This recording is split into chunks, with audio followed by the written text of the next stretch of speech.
El sistema nervioso consta de un gran número de neuronas que se unen entre sí para formar vías de conducción funcional.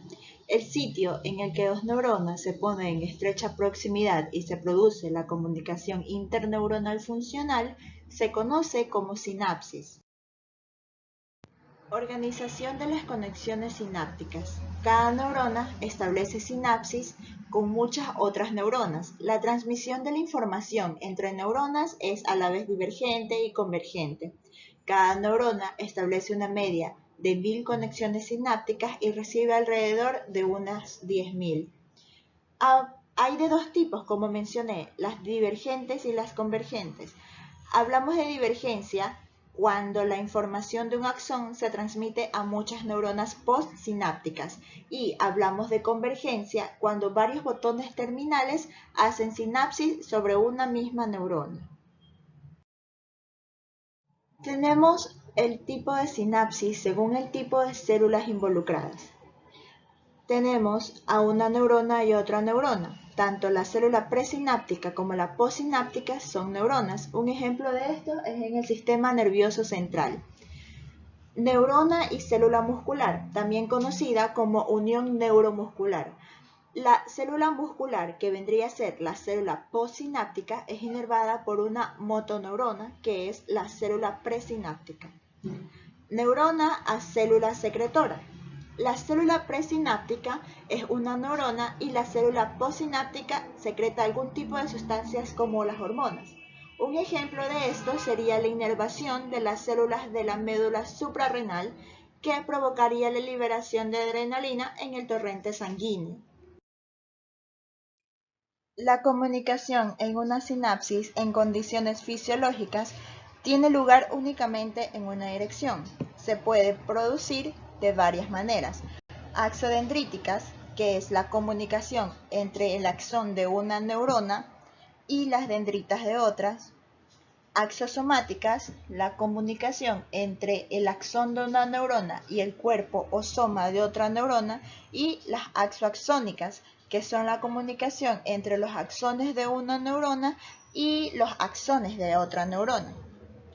Las comunicaciones dendrodendríticas, dendrosomáticas y somatosomales son exclusivas del sistema nervioso central. También tenemos la sinapsis según la forma de transmisión de la información. Existen dos tipos de sinapsis, las químicas y las eléctricas. La mayoría de las sinapsis que tenemos en nuestro cuerpo son de tipo química y en estas una sustancia química denominada neurotransmisor pasa de la neurona presináptica a la postsináptica por medio de un espacio denominado brecha sináptica, después del cual este neurotransmisor es recibido o captado por los receptores que se encuentran en la membrana de la neurona postsináptica. En cambio, en la sinapsis eléctrica, los procesos presinápticos son continuos y el estímulo es capaz de pasar directamente de la neurona presináptica a la postsináptica sin ningún tipo de transportador químico. En la sinapsis eléctrica tenemos que los iones pasan por los canales de uniones gap de la célula presináptica a la postsináptica, ya que entre estas neuronas no existe un espacio o brecha sináptica como en las sinapsis de tipo química. Por eso se dice que esta es más rápida que la de tipo química.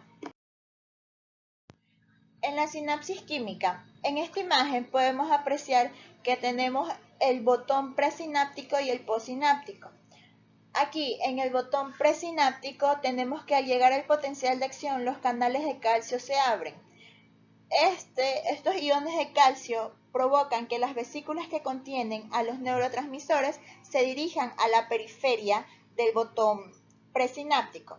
Ya en la periferia de este botón presináptico, las dos membranas, tanto de la vesícula como la del botón, se compactan, se convierten en una, y lo que hace que este neurotransmisor sea liberado al espacio sináptico por medio de exocitosis. Una vez que el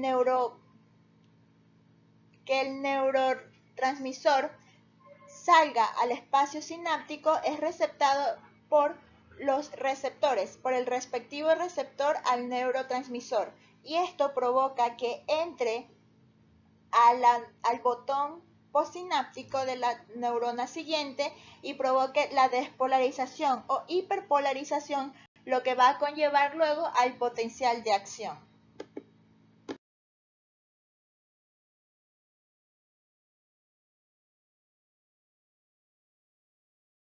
Muy bien, previamente a lo que vamos a acontecer en este tema, que es sinapsis inhibidora y excitatoria, vamos a hablar un pequeño repaso sobre los componentes de la sinapsis. Tenemos que la sinapsis se comprende en una neurona presináptica, que esta va a presentar vesículas que contienen neurotransmisores, que van a ser liberados. Luego vamos a encontrar una neurona postsináptica, que es aquella que va a presentar receptores para cada neurotransmisor en específico, como los antes mencionados por mi compañero. Y entre ambas vamos a encontrar el espacio sináptico, que es la separación por la cual se comunican las neuronas y es por donde va a pasar los neurotransmisores de un punto a los neuroreceptores que se encuentran en el otro punto. Muy bien, ahora tenemos tipos de transmisión. Tenemos transmisión excitatoria y transmisión inhibidora. Transmisión excitatoria, aquella que incrementa la posibilidad de producir un potencial de acción. Y transmisión inhibidora, aquella que reduce la posibilidad de producir un potencial de acción. En términos más sencillos, significaría que hay impulsos sinápticos entre neuronas destinados a incrementar la posibilidad de que se produzca una descarga eléctrica por el axón de la neurona, mientras que las inhibidoras hacen todo lo contrario. Digamos que modulan el potencial de la membrana en conjunto. ¿Cómo se lleva a cabo sinapsis de tipo inhibidora y una de tipo excitatoria?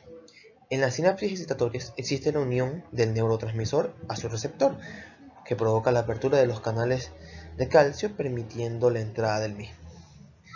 Los ejemplos de neurotransmisores excitatorios tenemos el glutamato, la acetilcolina, que es la más utilizada entre las neuronas y las células musculares, el aspartato y la glicina, que solo en este caso es excitatorio en el cerebro, etc. En las sinapsis inhibidoras, la unión del neurotransmisor a su receptor provoca el aumento de la entrada de cloro y la salida de potasio. Son ejemplos también de neurotransmisores inhibitorios, el GABA, la glicina en la médula espinal, etc. El funcionamiento de los neurotransmisores. La neurona emite un neurotransmisor y se denomina presináptico, y la que recibe este se llama postsináptico debido a la ubicación del neurotransmisor. El accionar de cada neurona depende de la acción transmitida por el neurotransmisor. Este va a dar una información a la siguiente neurona a partir de los puntos denominados anteriormente sinapsis.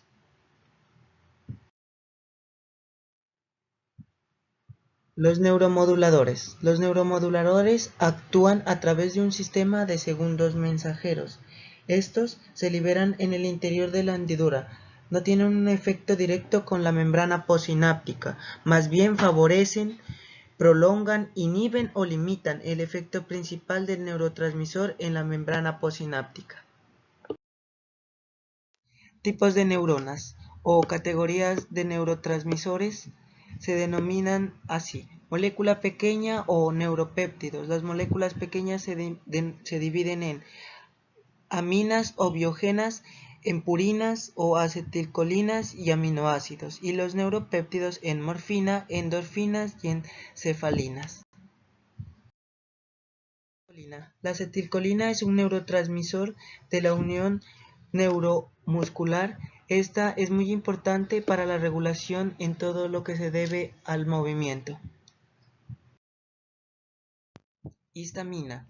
La histamina se denomina o proviene del derivado del griego histos o tejido. Es una amina biológica involucrada en las respuestas inmunes locales.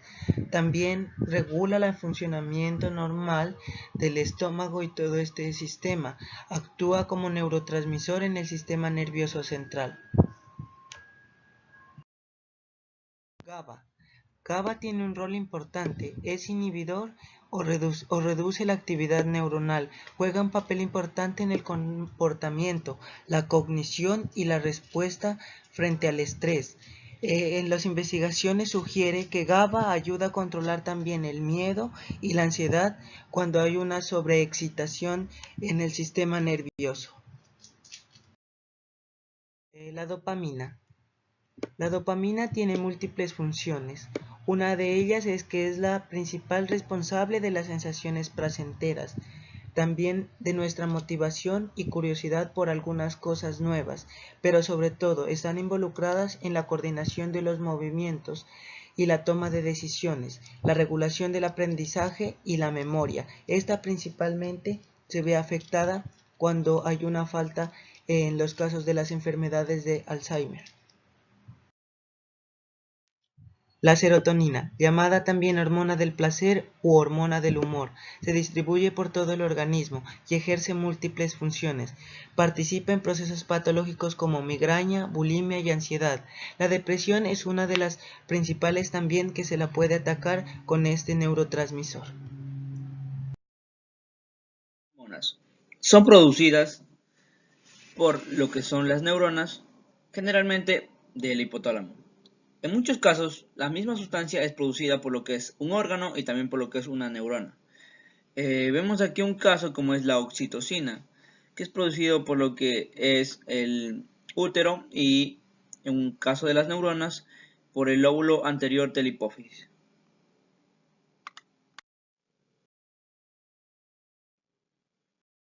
También las neurohormonas van a ser neurotransmisores, que estos se van a vertir directamente a la sangre en lugar que de la hendidura sináptica, por lo que se comportan como hormonas. El caso más evidente son las catecolaminas, formadas en las glándulas suprarrenales por las células cromáfines, que son neuronas modificadas pero que son vertidas directamente a la sangre. Vamos a ver las principales neurohormonas, como es la noradrenalina. Su función, su fisiología y su homeostasis. Es liberada de las neuronas simpáticas afectando el corazón, un incremento en los niveles de norepinefrina del sistema simpático incrementa el ritmo de las contracciones. Bajo estrés afecta la amígdala cerebral, donde la atención y la respuesta son controladas. Reacción de lucha o huida, incrementando la frecuencia cardíaca. Actúa como droga, incrementa la presión sanguínea. Al aumentar el tono vascular, se sintetiza también en lo que es a partir de la dopamina. Bueno, la noradrenalina también se la va a conocer como noradrenalina, norepinefrina, es un neurotransmisor de catecolamina de la misma familia de la dopamina.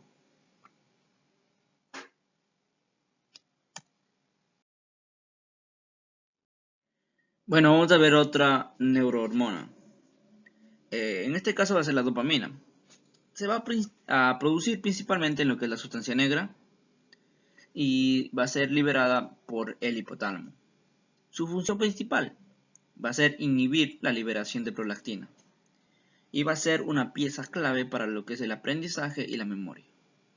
Va a tener una estrecha relación con lo que es el deseo anticipatorio y a la motivación, o sea, el querer. Y va a estar en una estrecha relación entre lo que es el circuito dopaminérgico y la creatividad. Y cuando nos va a faltar lo que es la dopamina, nos vamos a sentir como desmotivados, aburridos, deprimidos y hasta incluso angustiados. Y cuando hay unos niveles altos de dopamina, se relacionan con enfermedades mentales. Estas enfermedades mentales van a ser lo que es la esquizofrenia y el trastorno bipolar. Y bueno, seguimos con lo que es otra neurohormona. En este caso vamos a hablar de la serotonina. Va a ser una sustancia química responsable de mantener en equilibrio nuestro estado de ánimo, por lo que el déficit de serotonina condicionará a lo que es la depresión. Los bajos niveles de serotonina en el cuerpo van a causar muchos desórdenes, como son la depresión, la fatiga, una actitud negativa, insomnio, ira, distimia, ansiedad. Y cuando hay altos niveles de serotonina en el cuerpo, se podrá ver un síndrome serotoninérgico. Está aplicada en muchos procesos relacionados con la salud, lo que es el control del apetito, el sueño, la regulación del estado del ánimo, la activación media en la excitación sexual y la regulación del dolor. También puede tener funciones como son del temperamento, procesamiento de memoria, sueño y cognición. Y bueno, por último tenemos lo que es la acetilcolina. Esta va a ser una pista clave en lo que es la regulación de los niveles de vigilancia y en el funcionamiento de grandes áreas de asociación. Se liberan en la sinapsis como respuesta a un estímulo que va a ser específico. La acetilcolina se sintetiza a partir de la colina, un nutriente esencial que genera el organismo. Este va a producir lo que es la contracción muscular, controlar el potencial de reposo del músculo intestinal, aumentar la producción de espigas y modular la tensión arterial. También va a actuar de forma leve como vasodilatador de los vasos sanguíneos y contiene un cierto factor relajante. Incrementa la secreción de vasopresina y disminuye la secreción de prolactina por la estimulación del lóbulo posterior de la hipófisis. Incrementa el flujo sanguíneo del tracto gastrointestinal. También va a jugar un papel crítico en la formación de recuerdos, la capacidad de concentración y el desarrollo de la atención, y también en lo que es el razonamiento lógico. Bueno, eso es todo. Gracias.